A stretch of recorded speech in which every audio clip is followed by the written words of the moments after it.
नमस्कार। Observations with experience के इस यूट्यूब चैनल पर आपका स्वागत है। मैं हूं आपका मित्र असीम सक्सेना। आज चर्चा का प्रारंभ एक सत्य घटना जो मेरे ही जीवन पे घटित हुई है उससे आरंभ करता हूं। मेरे पिताजी के एक बचपन के मित्र थे, युवावस्था तक साथ साथ थे। फिर नौकरी और व्यवसाय के दौरान जब शहर बदला तो दोनों रोज़ की मुलाकात के बजाय चिट्ठियों पे ही आश्रित होकर रह गए। और फिर जब सिलसिला होता था उस शहर जाने का तो मुलाकात हुआ करती थी। कई बार ऐसा होता था कि जब आप पहुँचे तो वो नहीं है, जब वो हैं तो आप नहीं हैं, लाइक वाइज। तो ये सिलसिला काफ़ी तक था और मेरे फादर ने मुझसे इस बारे में कभी चर्चा भी की थी कि दोस्त ऐसे मिलते हैं फिर बिछड़ जाते हैं, फिर पता नहीं कब मिलेंगे। एक दिन मेरे फादर ऑफिस में बैठे हुए थे, एक सज्जन उनके पास आए और उन्होंने अपना परिचय दिया। वो उन्हीं मित्र के छोटे भाई थे जो उसी शहर में एक ऑफिसर की पोस्ट पे अपॉइंट हुए थे। वो एग्ज़ाम पास करके आए थे और वो ऑफिसर हुए थे। उन्होंने अपना परिचय दिया और बताया कि भैया की तो डेथ हो गई है, भाभी उसी शहर में है, उनका बेटा यानी इनका भतीजा इनके साथ इसी शहर में है। काफ़ी देर तक बातचीत हुई। फादर ने घर पे आके बताया और हमको उनसे मिलाया। अपने दोस्त के जो बेटा था, जो भतीजा हुआ, उससे मेरे फादर का मोह कुछ ज़्यादा था।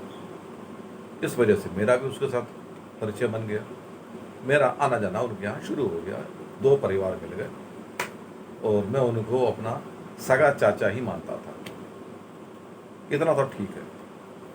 अब आती है जांच, जो आपके अनुभव आते हैं और आप उसको एनालाइज करने के बाद कुछ गणनाएं करते हैं। गणनाएं सही हैं गलत हैं उसको फिर रिकैलकुलेट करते हैं कि कहीं हमारी गणना में गलती तो नहीं हो गई। तो ऐसे ही एक बार की घटना है। मैं उनके घर गया,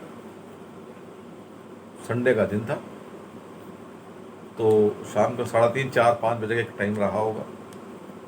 वो अपने बंगलों के बैक यार्ड में जो उनका गार्डन था वहाँ बैठे हुए थे, कुर्सियाँ रखी हुई थी।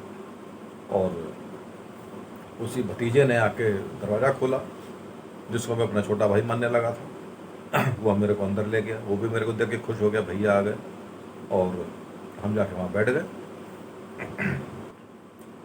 कुछ औपचारिक बातचीत हुई, अंकल आंटी भी वहीं बैठे हुए थे। फिर उन्होंने भतीजे को बोला कि जा लड्डू ले आ।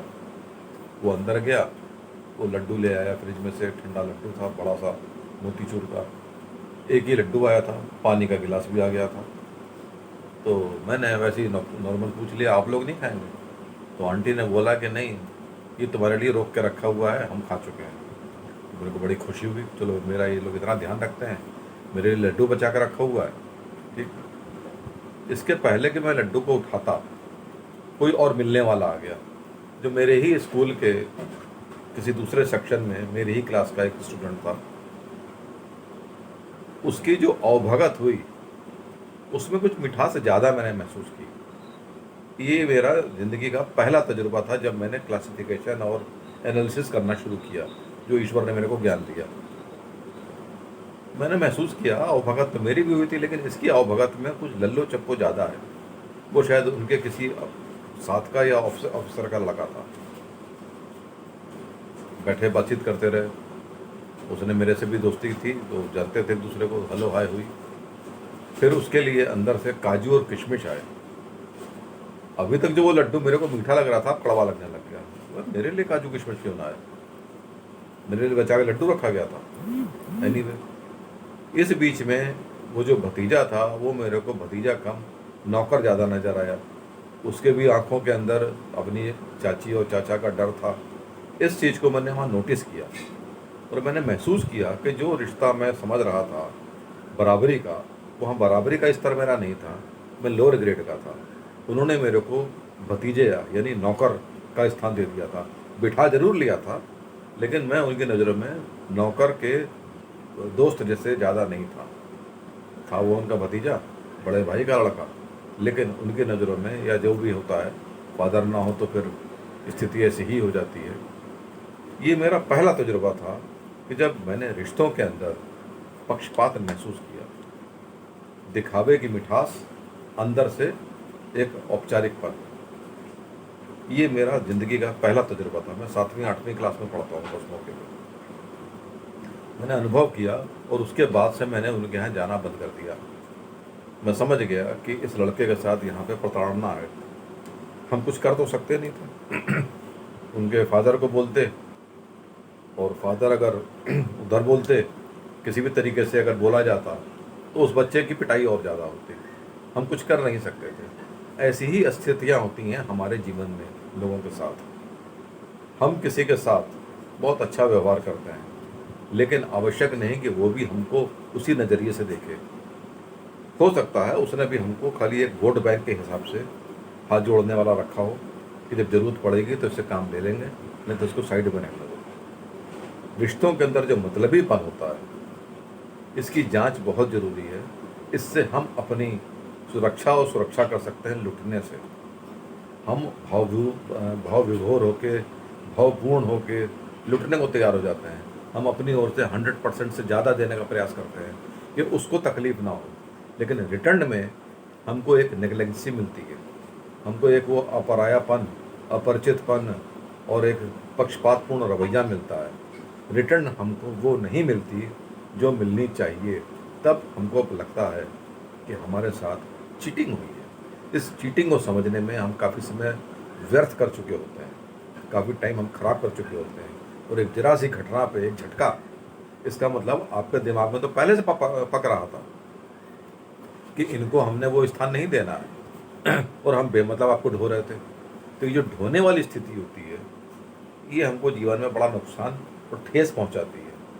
और यही कारण है कि आज हमारे समाज के अंदर एक खुश्कपना ज़्यादा आ गया है, क्योंकि लोग मतलब के रिश्ते बनाते हैं।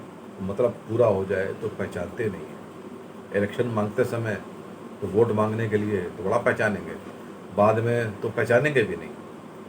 तो ये जो रिश्ते की एक जांच पड़ताल होती है, ये एक बहुत आवश्यक अंग है।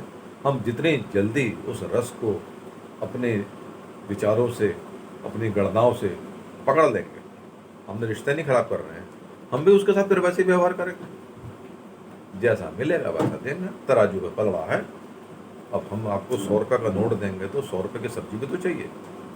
100 का नोट दे के 10 रुपये की सब्जी हम तभी लेंगे जब 90 रुपये का व्यवहार आपका हमारे ऊपर अधूरा हो और हमने उसको पूरा करना हो। ऐसे भी रिश्ते होते हैं जिनका बहुत ज़्यादा हमारे ऊपर प्रभाव होता है, उनका बहुत बड़ा एहसान होता है।